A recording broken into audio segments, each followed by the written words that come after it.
Hit the record button, and there we go. Okay, this is a redo of CAEP Standard 1. I'm redoing it because there's some new information out there, and I've updated some things, and I want to share with you what CAEP is letting us know about what warrants getting areas for improvement or stipulations or even unmet standards in Standard 1. So that's part of the new material that I'll be sharing with you today, and hopefully I've streamlined some of the content here for you. As you know, for those of you that are frequent flyers with me, remember to mute your phones. I've got you all muted on my end. So unmute when you want to talk, or I may just unmute everybody when the feedback and question pauses appear. And I've got those scattered throughout the webinar. In the meantime, if something occurs to you, you have a question while I'm in the midst of talking, just type it into the chat, and I will address those questions either while in the middle of the presentation or when I get up to the feedback pauses. The recording of this webinar and its PowerPoint will be posted on YouTube by March 1st. CAEP has agreed that they'll start putting the PowerPoints up along with the recordings, and so you can go there to access the PowerPoints afterwards.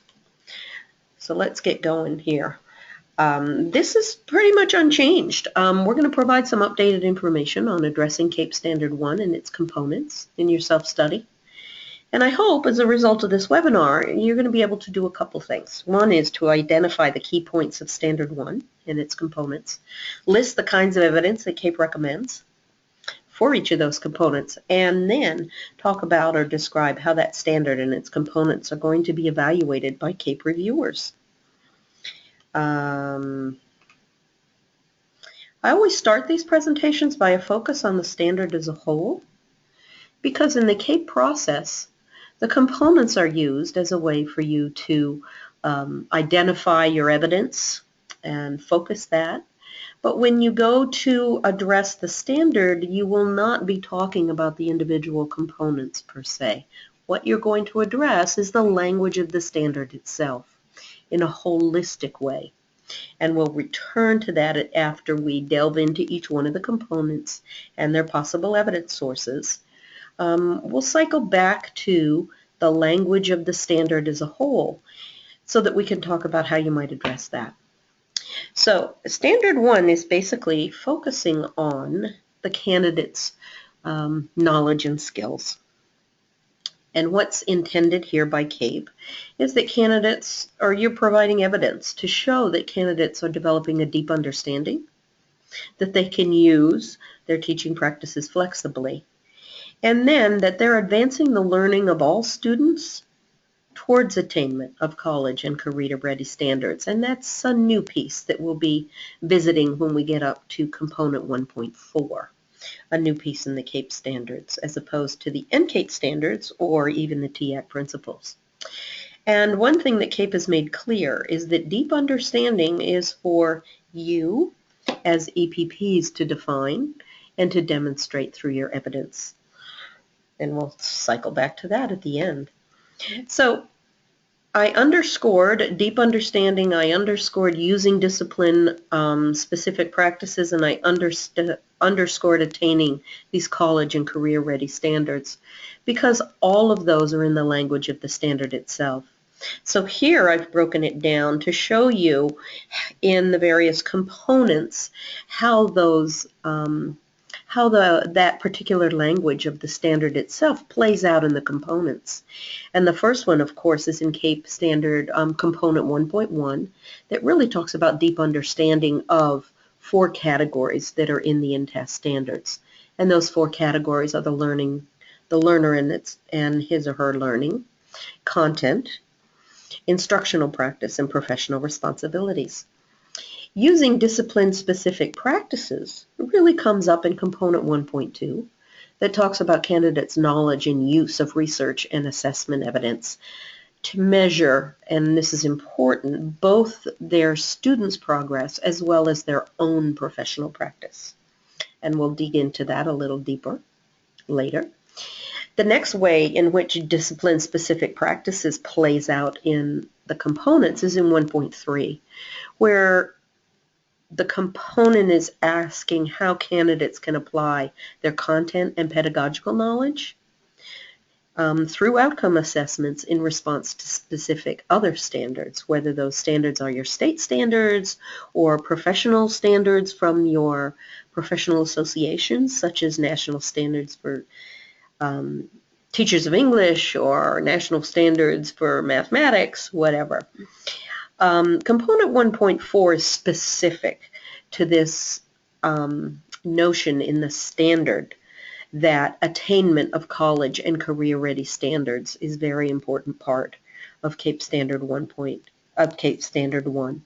So what we're doing here is focusing deeply on this idea of college and career-ready standards and on a candidate's abilities to teach to those standards so that all students have access to those standards. And last, we're talking about in component 1.5 on discipline-specific practices related to modeling and applying technology standards. And this is where this particular component also applies to the cross-cutting theme of technology. So component 1.5, what evidence you upload will also be related to your cross-cutting theme. And when you upload evidence of attaining college and career standards and having candidates' abilities to teach to those standards so that all students can learn, that too is applicable to cross-cutting theme of diversity. Okay, let me pause here for a second. I'm actually going to unmute everybody. We don't have too many people online here today, so if anybody'd like to just speak up, feel free. Any questions or any feedback up to this point?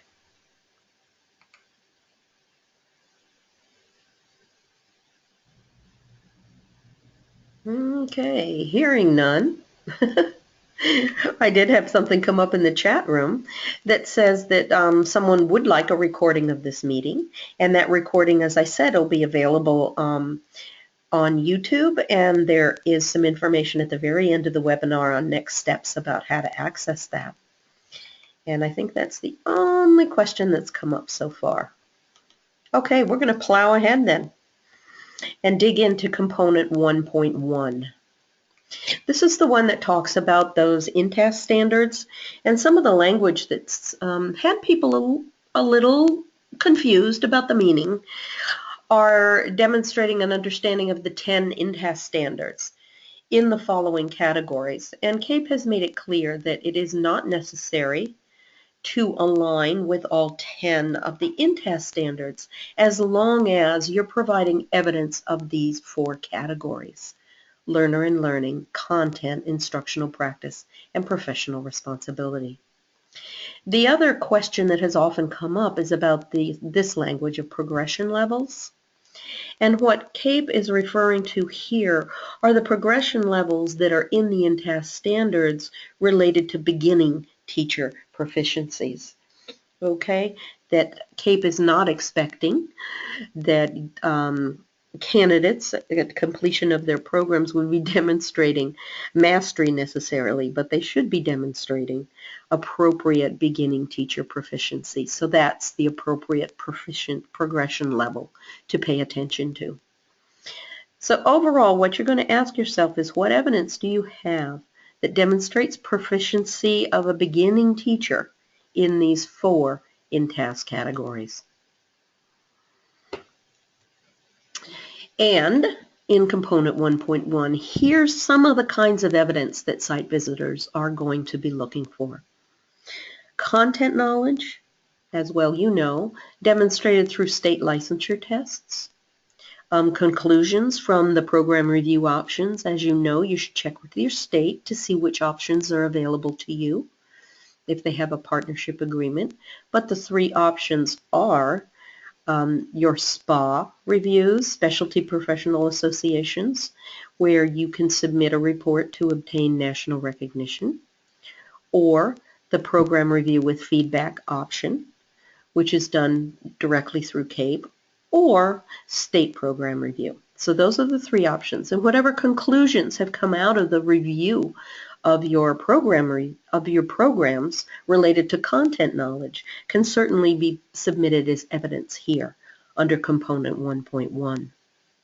And then CAEP is looking for the ability to apply content knowledge and content pedagogical knowledge in instructional situations.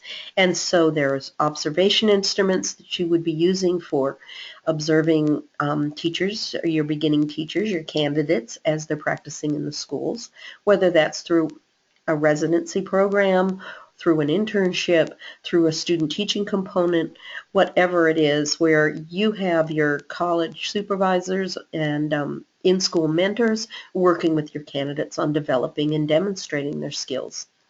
Work samples could also be supplied as evidence. Unit plans, those of you that do SPA reviews know that a unit plan is something that all the SPAs ask for, and so aggregating that evidence and then providing the disaggregated data for programs on unit plans is certainly acceptable.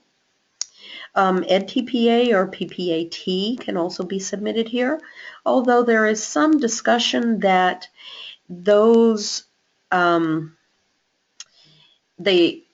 what is contained in the EdTPA is perhaps more appropriate for the in-task categories that talk about instructional practice, perhaps for component 1.2 that talks about the use of assessment to monitor P12 students' progress, as opposed to content knowledge. And often there's been commentary by the SPAs and others that EdTPA doesn't necessarily get at discipline-specific content knowledge. So be careful there if you're submitting EdTPA data.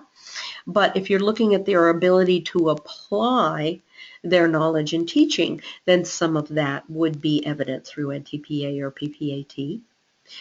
Portfolios, certainly, and video clips, certainly, if you use those mechanisms to evaluate or assess your teachers. I keep saying teachers, I mean candidates, to assess your candidates.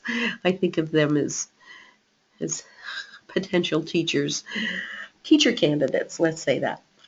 Okay, so in component 1.1, as you know, you need to, any evidence that you submit, any data that you upload to component 1.1 must be both aggregated to provide some kind of comparison point, and then disaggregated by all the programs that you offer at the initial licensure area. So as you can see here, evidence is provided that directly informs on candidate proficiencies for each of these 4 in-task standards, that it's disaggregated by licensure area program. And I recently had some clarification from Stevie about this. When they talk about disaggregation, they do mean by licensure area here. So if you are preparing candidates to be history teachers, and that's a licensure area, or social studies teachers, perhaps it's worded a bit differently, but then the data needs to be disaggregated for that particular licensure area. Sort of bundling everything together as secondary education programs is not something that CAEP is encouraging. They want licensure area disaggregation. And they also want at least one comparison point available, and that your data charts are clearly labeled. Now I'm going to give you some examples of how this plays out. As you can see here, this column has been aligned, this particular evidence of candidate proficiency on the in-task categories are from a clinical observation tool. And as you can see here, it's been tagged to the particular in-task categories.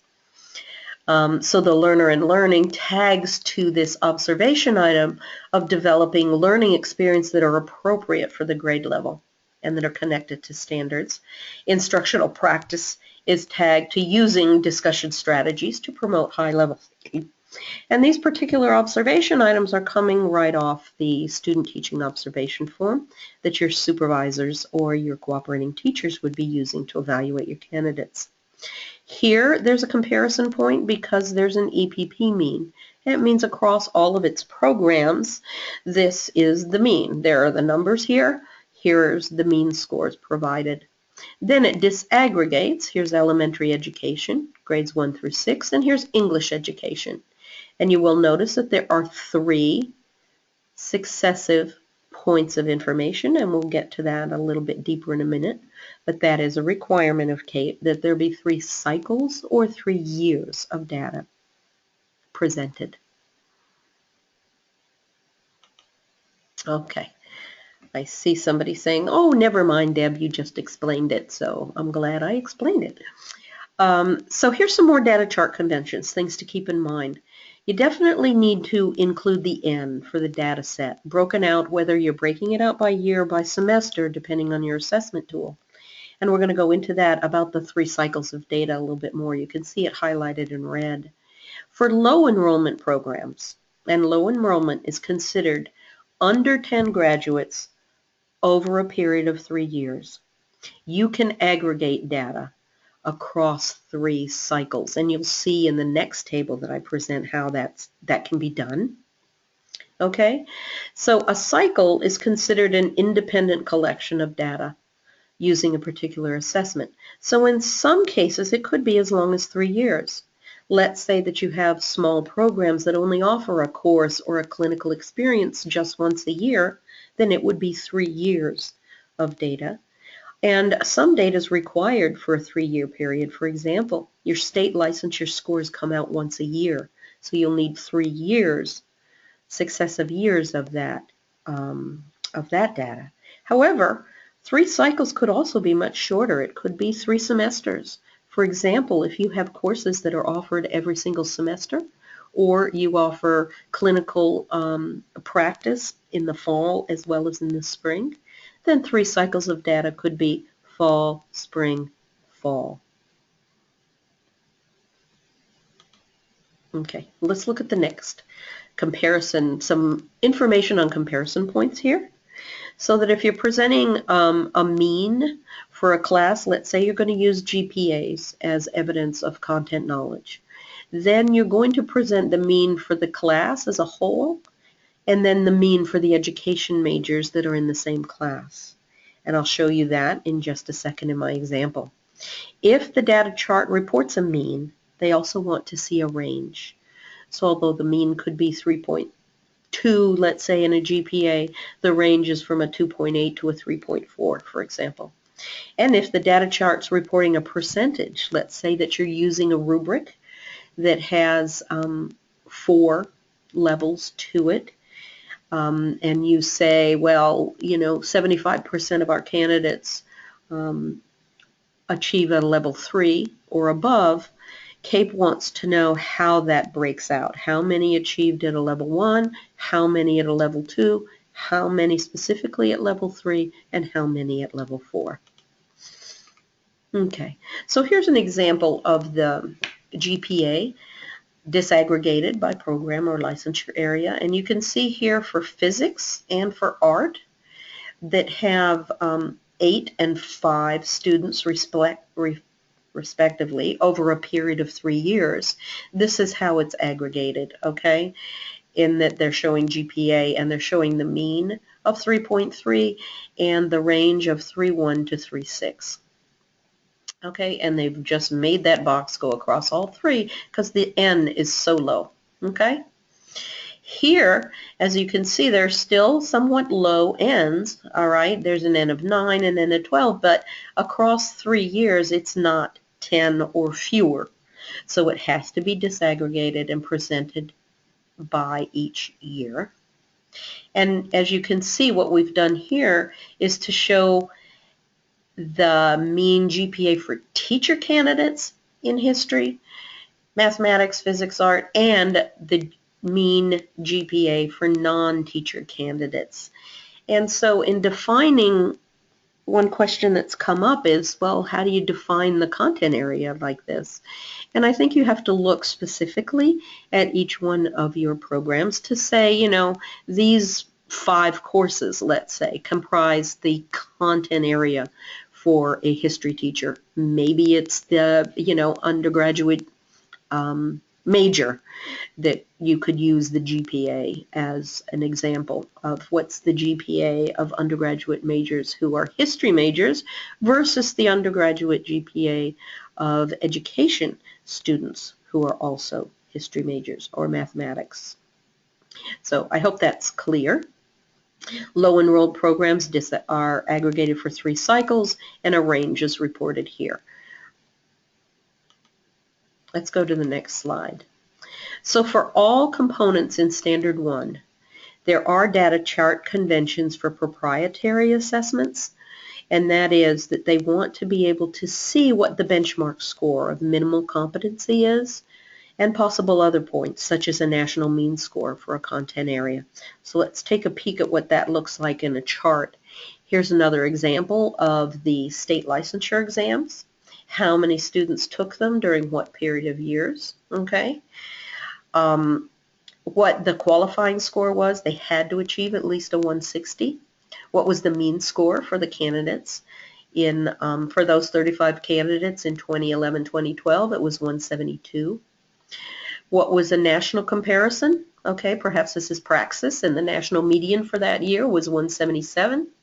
What was the range for the EPPs? And you got it here for the candidates in early childhood for this particular EPP. The scores ranged from 152 to 186.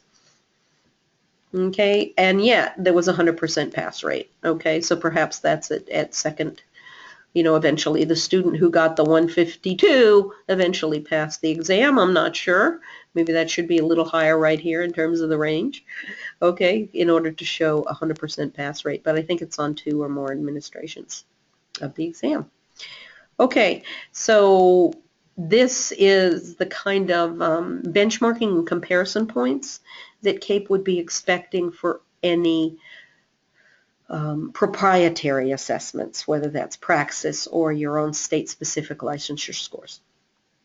So, wonderful. I'm so excited. I got another question coming up in the chat, so I'm going to pull it over because it just popped up, but I want to be able to respond to it. Okay. As an institution, how would we ever be able to get the mean GPA for non-educators versus educators in a given course? That is a very good question, and I've talked to a couple of EPPs about that, and that has to do with the coding of the students. I think that there's possibly a conversation with your IR department, institutional research, that's getting lots and lots of data and student GPAs, etc., and talking to them about how perhaps education majors or education students could be coded so that this kind of information can be extracted. This is where we really need to ask help or support, if you will, from other offices on campus. That this can't be simply a burden for the School of Education or Department of Education. In some institutions, people have said, oh yeah, I can get that because they know who their candidates are and they can go back and do it. But I think that finding a system and getting some support from institutional research, all of the students are coded in particular ways, and not knowing your situation, I can't be specific in my example. But I know where an institution where I worked at, we would code education students in particular programs. For example, we had an alternative certification program, and we coded them with an AC for AltCert. Okay, and so we could extract information about those particular candidates in the alternative certification program. So perhaps that's something to discuss in-house. I hope that answers your question.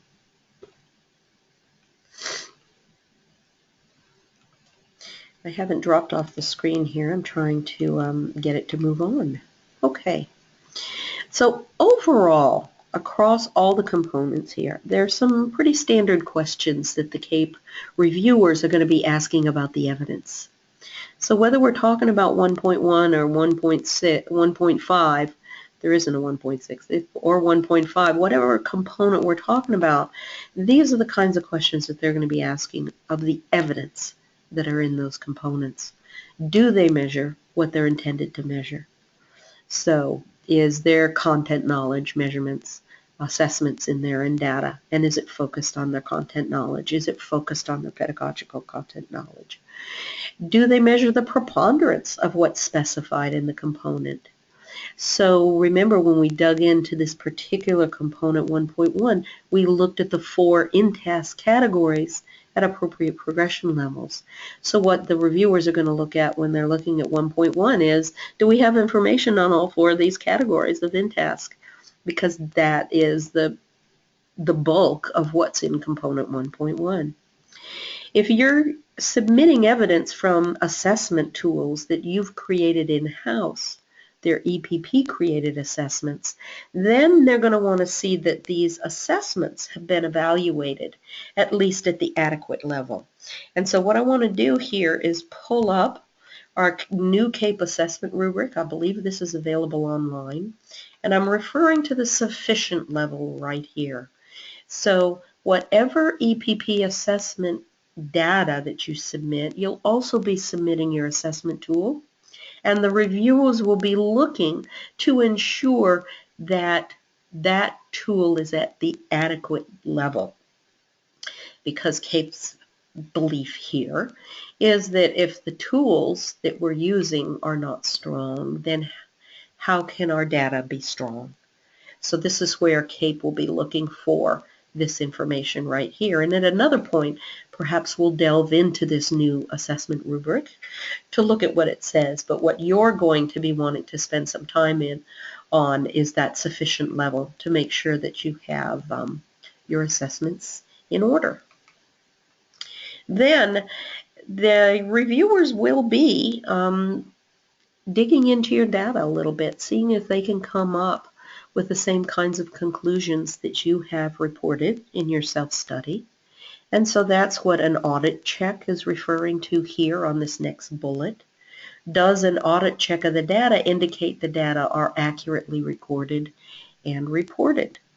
So when you're putting together your data for in-task category on learners and learning, you're going to want to keep those raw data sets that you use in order to report the data available in case CAEP reviewers want to be able to dig in and see how you came up with the numbers that you did.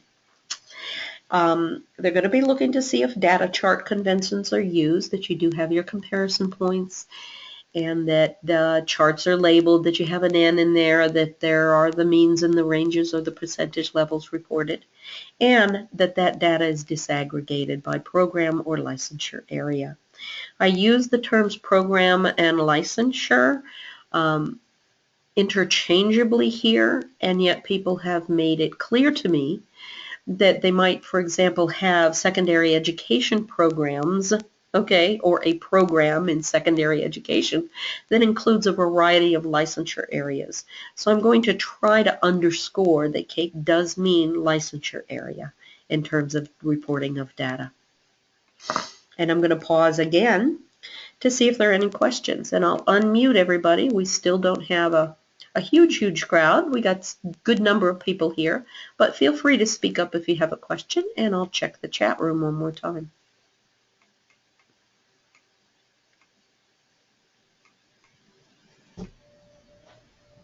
Okay, anybody want to ask a question?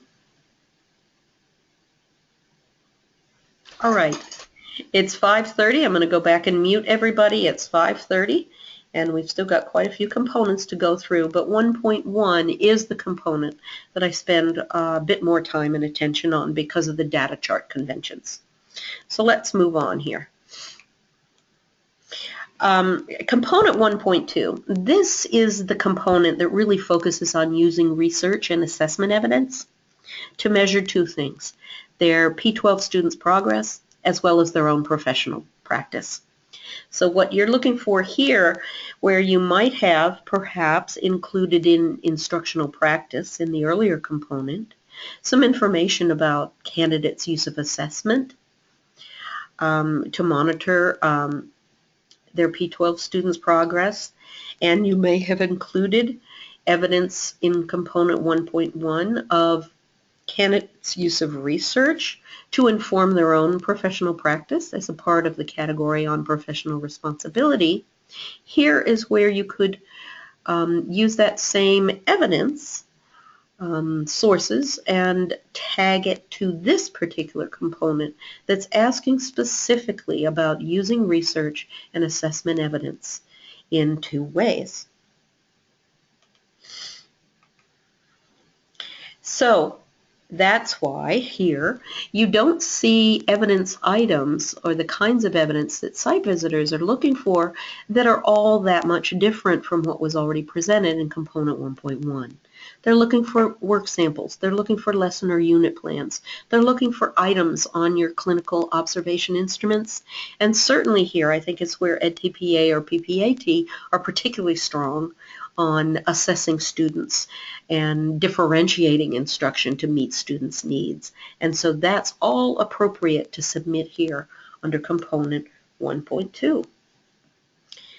I won't delve into what are the reviewers looking for because we spent time on that earlier and it's not all that different. Reviewers are looking for preponderance of evidence. Are you measuring what you purport to measure? Are the assessment tools that you're using at least at the sufficient level according to the CAEP rubric? And so we'll cycle back to that, what a reviewer is specifically looking for at the very last section. So any comments, questions here? Okie dokie. I'm going to move right on then. Ah, I did. I did get a question in the chat room. I'm delighted. How many key assessments are we limited to? I heard there was a limit of 7 assessments per EPP. Please clarify. Hi. I think that the number of assessments is... Okay, I've got so many thoughts going on in my head. Let me start back at this issue of 7 assessments per EPP. I don't believe that's particularly a guideline. I know that SPAs only allow a maximum of 8 assessments, so maybe there's been a little bit of confusion there. No more than 8, and 5 are required, and sometimes 6 depending on the SPA, but 5 required and 3 optionals. So that may be where this number came in. What you need to be thinking about is what is your strongest evidence here. Simply putting forward a lot of different evidence is not necessarily a wise decision. You are limited to a total of 90 pieces of evidence across the entire self-study. Okay, so in many cases, you're going to want to show more than one data point because you do want to bring multiple measures to any given component. But, for example, there may be one assessment, like the clinical observation form, that gets uploaded once because it's the primary assessment that you're using, and yet data from that assessment can be excerpted for particular components. Okay, so it's one assessment with multiple pieces that get carved out and brought to bear on particular components. So think in terms of what's your strongest evidence and put forward that. I wouldn't put a limit on necessarily on the number of assessments that you use, because if you think across, you know, you're going to have to put up licensure information, state licensure exams. You might use your clinical observations, unit plans, a portfolio. You know, most of those items would probably apply across most of Standard 1. And may not actually be any more than 5 assessments across your EPP. Okay? Okay. EdTPA being another one. Can the EdTPA or any other piece of evidence be used to assess more than one component? Yes, absolutely. And if we go into the self-study, which we will in a minute, you can tag a particular assessment to a number of components so that you're only uploading it once, but you're using the data and the evidence multiple times across the self-study, which really helps on keeping that 90 pieces of evidence limit for the self-study manageable. For example, there is a self-study that was submitted with only 34 or 36, I think, pieces of evidence. And CAEP said it was a very strong self-study. So a lot of evidence isn't necessarily better. It needs to be just strong evidence and evidence that you have confidence in. Okay, so yes, you're going to be assessing more than one component and under more than one standard with a single piece of evidence. Okay, so let me move on to this next one, component 1.3. This is the component that talks about the applying content and pedagogical knowledge in response to other standards. So whether those are specialized professional associations, SPAs, National Board for Professional Teaching Standards, state standards, whatever, what evidence from outcome assessments, from performance assessments do you have that demonstrate the application of content and pedagogical content knowledge in response to professional standards? So this one is really getting at what your state review or program review with feedback or SPA standards or your alignment with InTask or other standards such as state standards. This is where you get into providing evidence of those reviews and the outcomes. So here, specific to the application of content knowledge and pedagogical content knowledge, states can add specific requirements to this component. So that will appear in your template for the self-study if it's required by your state. So you want to make sure, above all, that the evidence is congruent with the application of content knowledge and pedagogical content knowledge. So not just the knowing of it, but the doing of it is important here. So types of possible evidence, and you can see where I've put SPA reports or state review of program-specific data. You can use, again, the same types of evidence that we've used for 1.1 and 1.2, which is a clinical observation instrument that's aligned with professional standards, a work sample that takes into account state or professional standards, lesson or unit plans, particularly unit plans if you do SPA review, those are required, and it's something that you can aggregate together and then disaggregate by your licensure areas, and again, the use of EdTPA.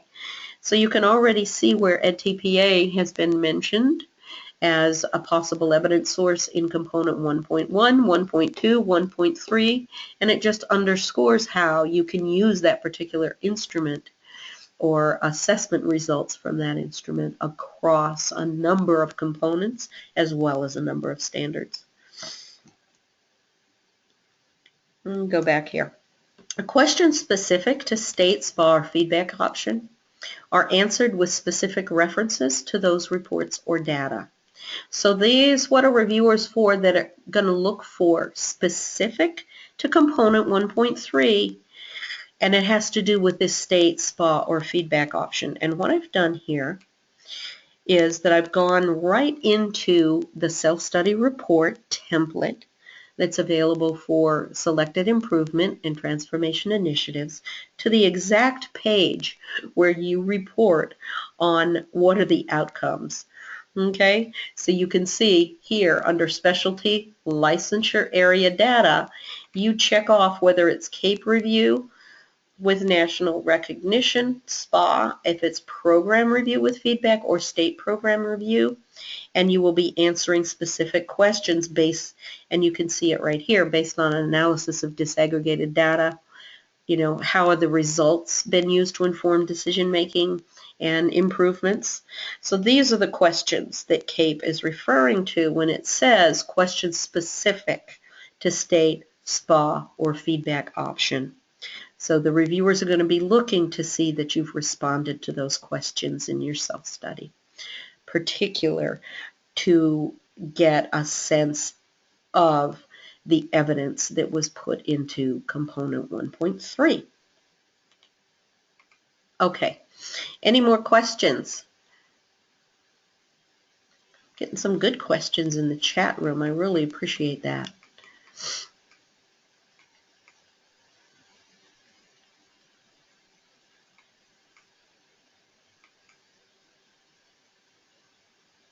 Okay, I've just clicked through the chat in that piece of silence there and found that no new questions have appeared.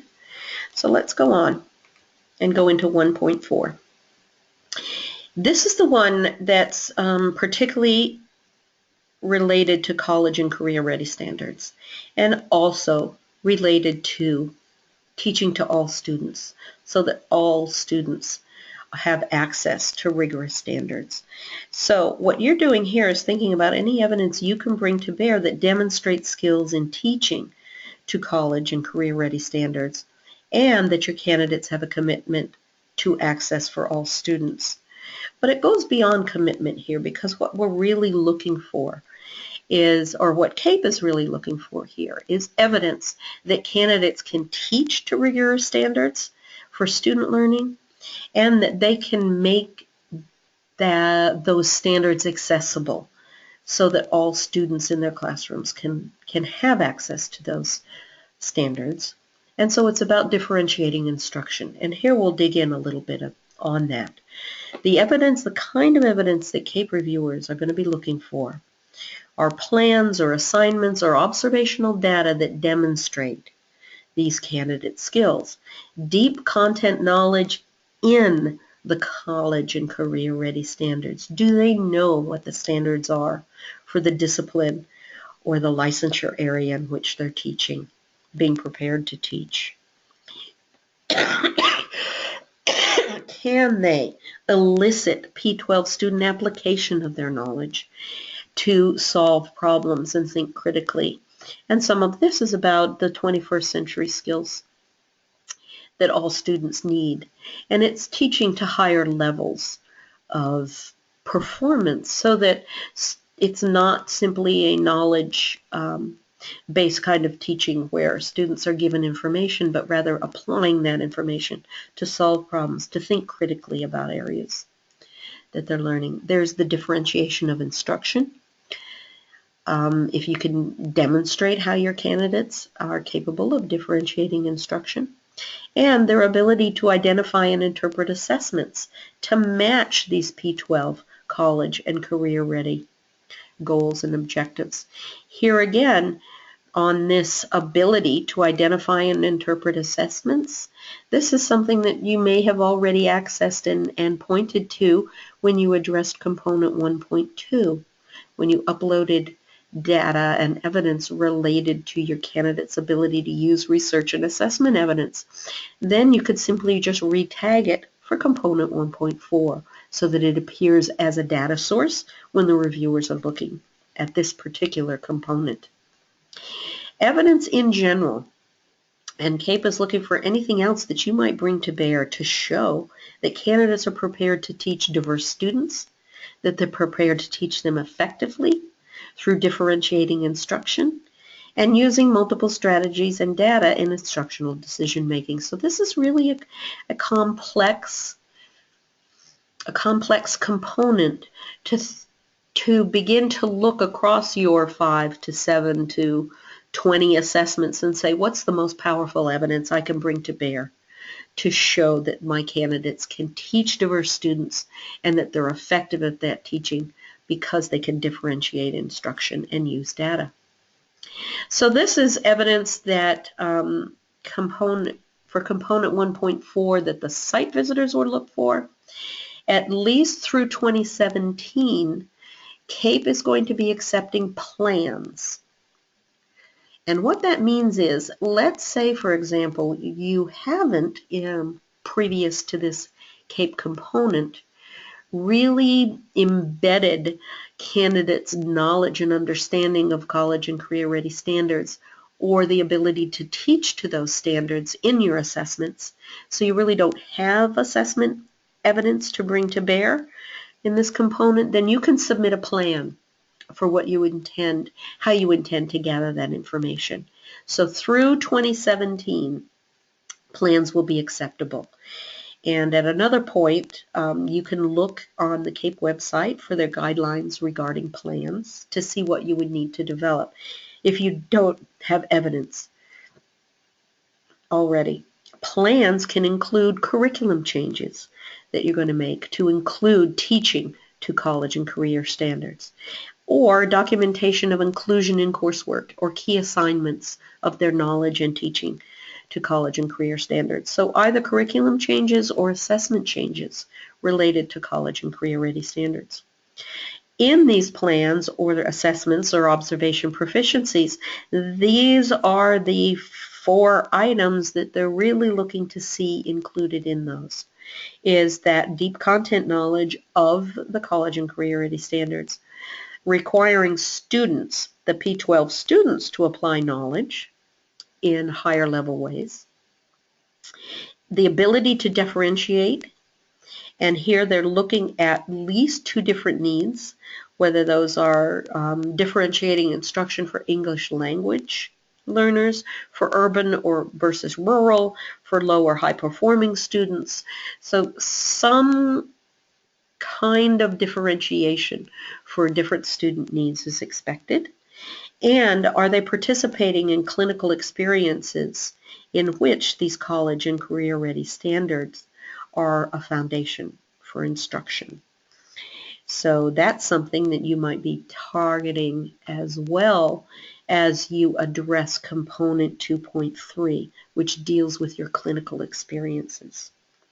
And again, since we are talking about differentiating instruction and teaching to diverse students, you can cross-reference what evidence you bring to bear for this component with your cross-cutting theme of diversity.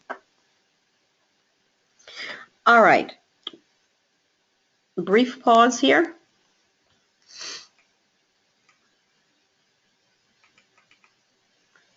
Let's see if any, yay, I did get some extra questions, so let me see.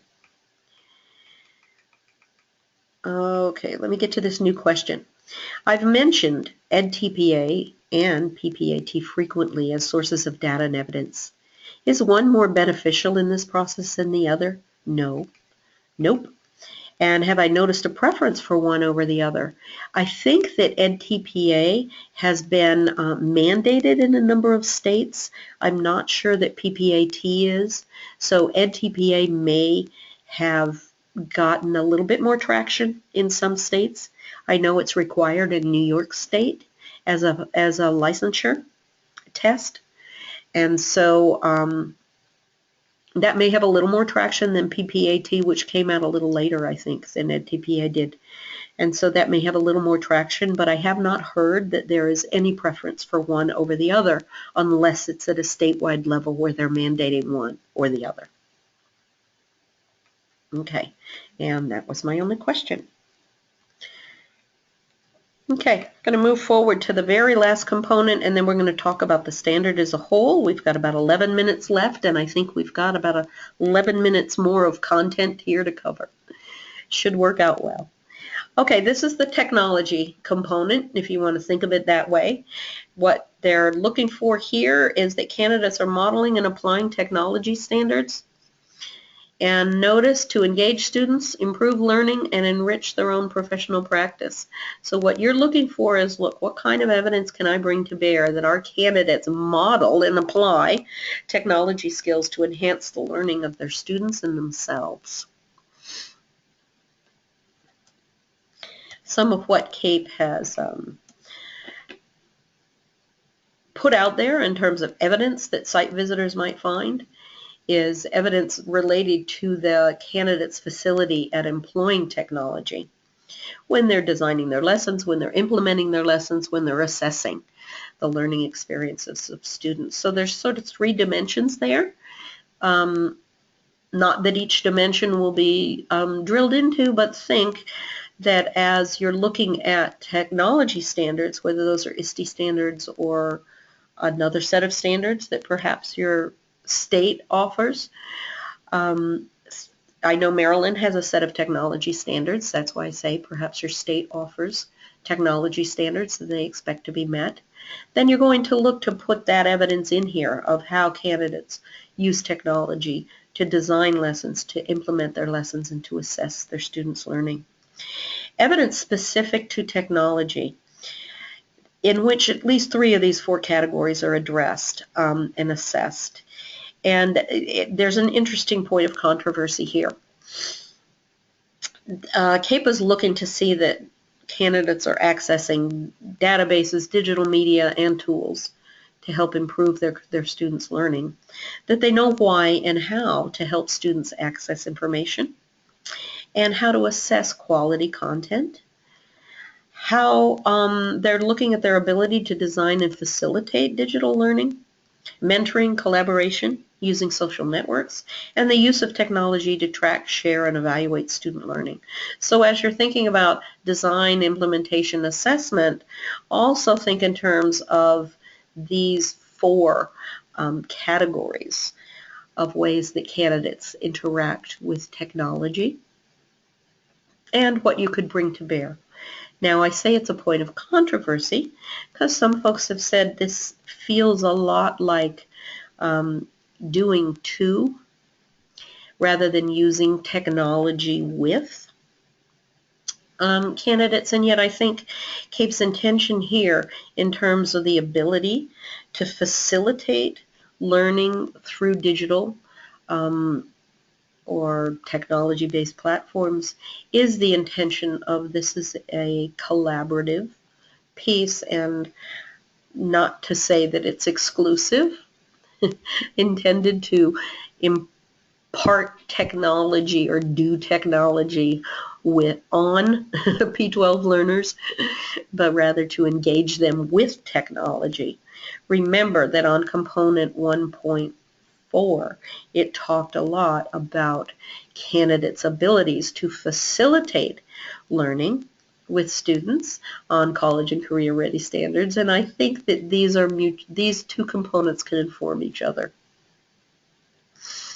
in having the candidates be conversant in the uses of technology so that they can assist their students in accessing technology for their own learning and working with students collaboratively with technology.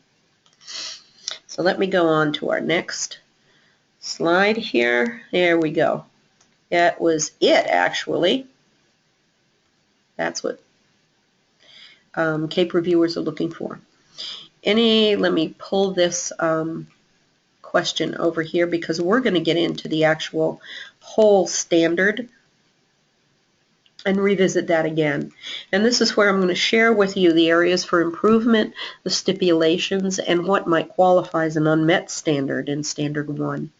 Remember, we're looking at deep understanding, and we talked about deep understanding of content knowledge as well as deep understanding of college and career-ready standards, using discipline-specific practices flexibly, whether those are assessment practices or those are the application of pedagogical content knowledge practices that are discipline-specific, technology practices, or differentiation.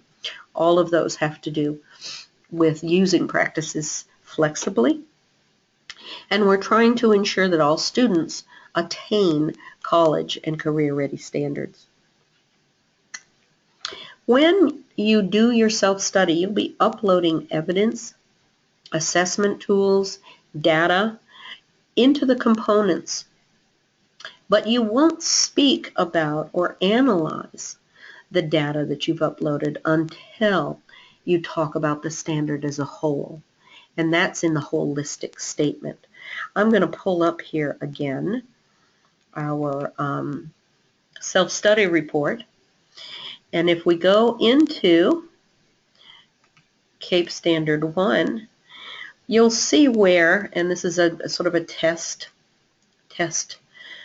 self-study here, you can see where all the evidence that you've uploaded under the components appear for you. Here's your second assessment that you uploaded that applies to the components in Standard 1. But when you get to your narrative, you're only going to answer the one question. It's called analysis of the evidence through comparison, benchmarking, trend interpretation to make the case that the standards met. So this is where you're looking at the evidence across all the components to make the case that your candidates have that deep knowledge, that they apply the discipline-specific practices flexibly, that they afford all students access to college and career-ready standards. So what the CAEP reviewers will be looking for here is that there's information from a variety of sources and that they do provide evidence of candidate proficiencies, that there are grades or scores or pass rates or any other data that you presented, that you analyze those data, that differences and similarities that may exist across licensure areas or over time are examined here in the holistic statement about Standard 1. You don't go in and talk about, well, here's what I put up in Component 1.1, here's what I put up in Component 1.2. You're looking across all components to analyze and interpret the evidence that you presented. They're looking to see that appropriate interpretations and conclusions are reached, that trends and patterns are identified, and that there are planned or completed actions for change that are being described. So let's look here at the next slide. Again, this is what we presented, or what I presented earlier under 1.1. Do the data measure what it's intended to? Is there a preponderance of evidence? Are the EPP assessments solid? Did an audit check reveal that the data was accurately reported? And was the data disaggregated by licensure area?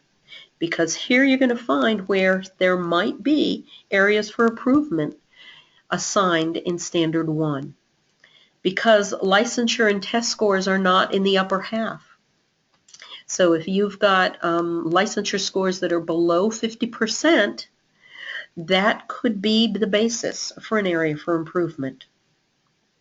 If one or more of the in-task categories are not informed by EPP evidence, or the data is not disaggregated, the data is disaggregated for fewer than 20% of the candidates.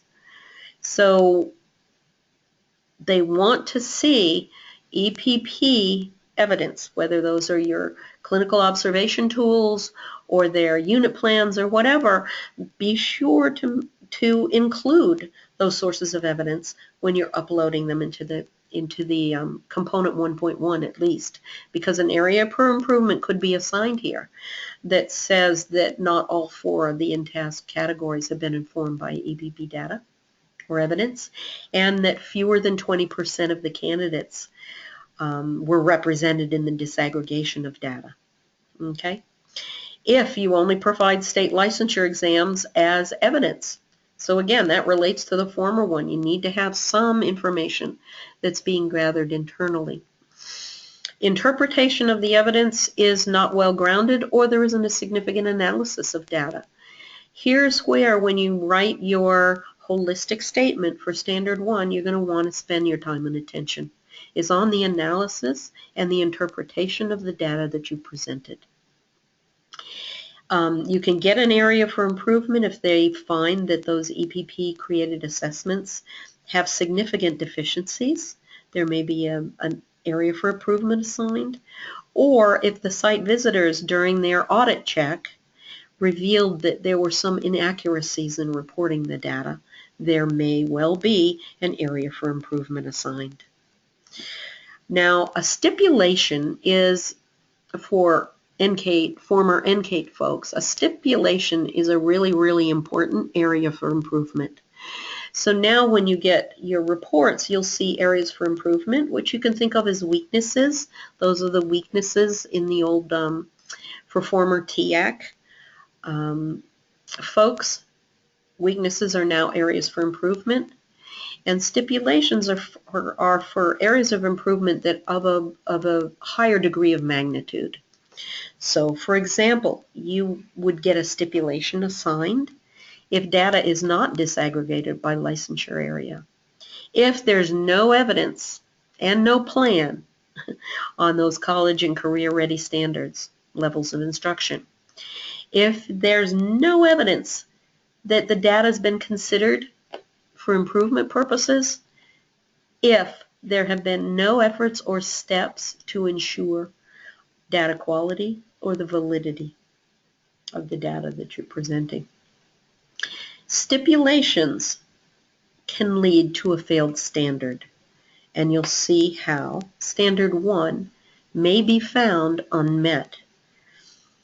It can be a stipulation that data aren't disaggregated by licensure area, and the standard can be found unmet based on that.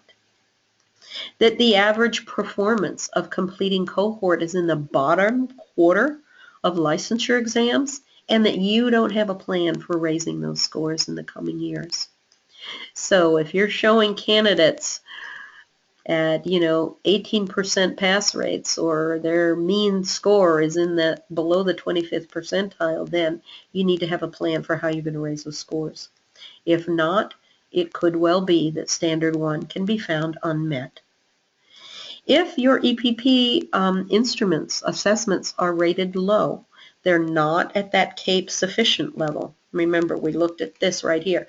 If most of your EPP assessments are found to be below sufficient, then the standard can be found unmet because it calls into question the quality of the data that you presented as well. And you can get stipulations, let's say a couple of them, okay, as noted on that earlier slide.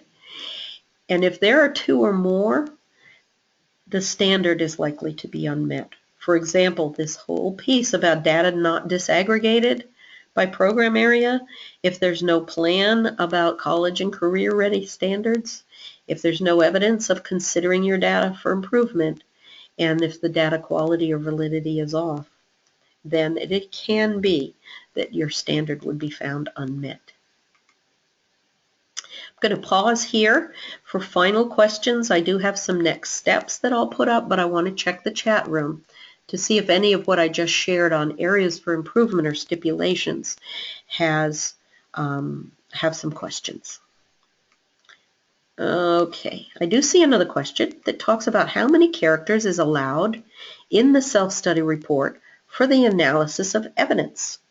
Let's go right into it and take a peek. No, I want to be here. There we go. You can see where it shows how many are left. Let's go in here. I believe it's 20,000. No, 15,000. So there you go. There's how many characters are left.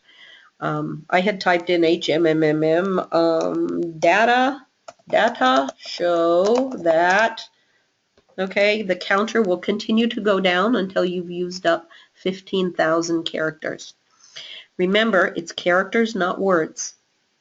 And so remember, just put 1 space after a period. And I've even heard of an EPP that submitted a self-study report and took out all the articles to save on character space. So you may have to get creative if you find that what you've written is kind of pushing the limits here. You don't want to get it cut off on your report. So my advice has always been create it in a Word document and watch those character counts and start shaving it down as you need to, because you don't want to go over that 15,000 character limit. You can always check every time you go to a new standard. Let's see what standard 2 on clinical partnerships is going to allow us. 9,000 characters. So it's not an across the board 15,000 character limit. It varies by standard. So keep that in mind. Okay, let's see if there's any other questions. If not, I'm going to go back to my final 2 slides to let you know what's up ahead and to encourage you to oh yes, woohoo! Another question. Since this standard requires so much data, does CAEP suggest specific data templates, such as provided in this webinar, for universities to use? Not yet. They have not. I know that there are some specific tables that people who do the inquiry brief do use. And the reason that I spent time on sharing, the data conventions here is because this is the information that's available at this time. I do not know that there are specific data templates. But if you keep in mind the points that have been raised in this webinar, you can see that, just clearly labeling them, make sure that your reporting ranges, that there's a basis, that there's a comparison point embedded in the charts, that will be some good strong guidance. I'll ask CAEP if anything new is coming forward in regard to data reporting, but so far I haven't heard that there is.